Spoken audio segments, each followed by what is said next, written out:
let's get into it, guys. Monday Night Raw it's in the books, a brand new look, feel. We're on Netflix now, no time constraints. The refs have new shirts. There's a black canvas. There's just all kinds of new stuff. So, Jared, I'm going to throw to you as a guy who's been watching Raw since it started in 1993, or at least pretty close to it. What was your impression of just the overall presentation of this new era of Monday Night Raw? I like it overall, man. The black mat, I really like it. The ones like they have used in NXT before. I thought that everything looked very sleek. It looked like it was presented very well. The cat's trying to attack my iPad here, so if it starts moving. But no, man. Overall, I thought it was a great presentation. It felt different. It didn't feel like you were taking constant commercial breaks and all that stuff. It just I don't know, man. I liked it. I thought it felt kind of like a hybrid between Raw and a pay-per-view. Yeah, I completely agree. I think it flowed a lot better than I thought it would. Especially, I think we all kind of were nervous about how this was going to go after the Jake Paul, Mike Tyson fiasco and, everything breaking down with Netflix during that time. But, I mean, everything seemed to run really smooth. It looked really nice. I think we talked about it off air. Doing it in LA was probably the best way to start this off because they have probably one of the best, if not the best arenas in the country right now with all the things that they're able to do. Yep. And so it looked really, really nice the way that they presented everything. I enjoy especially for a show like this, a smaller set because there's just something about seeing not just the hard cam side full, but like the entire arena was completely full. And so that I think that's a really great look for them. Now, if they can do that week to week, that's another question. But it looked really good. And like you said, the black mat looked awesome. I was worried about the sponsorships, especially with Fortnite being like right in the middle. I saw the preview of that, but it didn't really take away from anything. Like it didn't distract me as much as I was afraid it was. So I was a big fan of it. Yeah, I know as traditional wrestling fans, I know when the Prime sponsorship came up, we were like, oh my goodness, like this is just terrible. Can you imagine these iconic scenes with a big promo right in the middle of it, But I honestly think like a couple of weeks of that, and most people are over it at this point. Now that there's like 9 sponsorships on the mat, okay, it might have been a little excessive, but again, in 2-3 weeks, we're going to be totally over it. It's not going to bother us. It's still wrestling at the end of the day. And Jared, great point about the NXT. I was going to bring that up. They used to use the black mat. We're using a blue mat on SmackDown. I think it's definitely different. It's super, super cool. New announce table with some neon lights on the side. I thought that was really, really cool. One thing, Andy, that I'll bring up, you mentioned about the arena, and this is like the newest, hippest, hottest arena in America right now. The Intuit Dome just opened right before the NBA season for the Clippers. So one of the things that I noticed on their seats, they have these LED lights or whatever it was.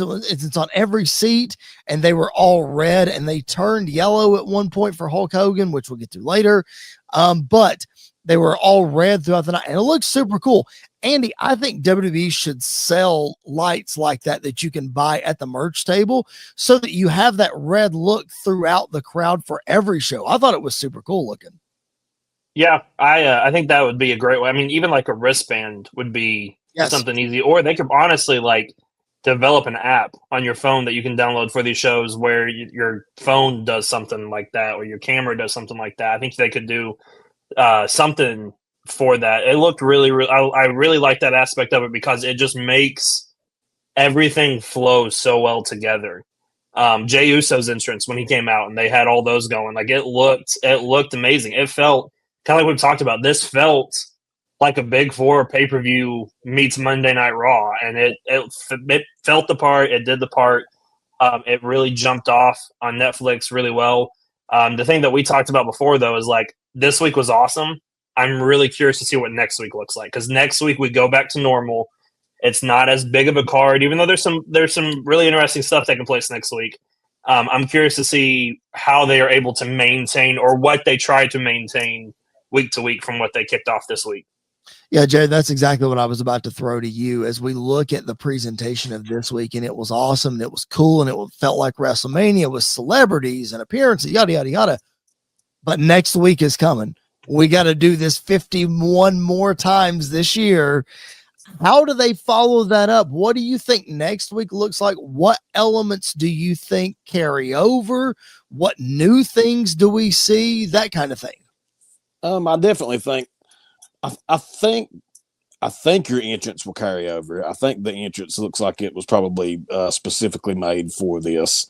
The ring mat, the ring ropes, the overall look, I think, other than the little red lights like you all were talking about, which I don't know. I'm not a big arena guy, so I don't know how awesome this place is compared to the other arenas they're going and what they can and can't do. That's out of my scope.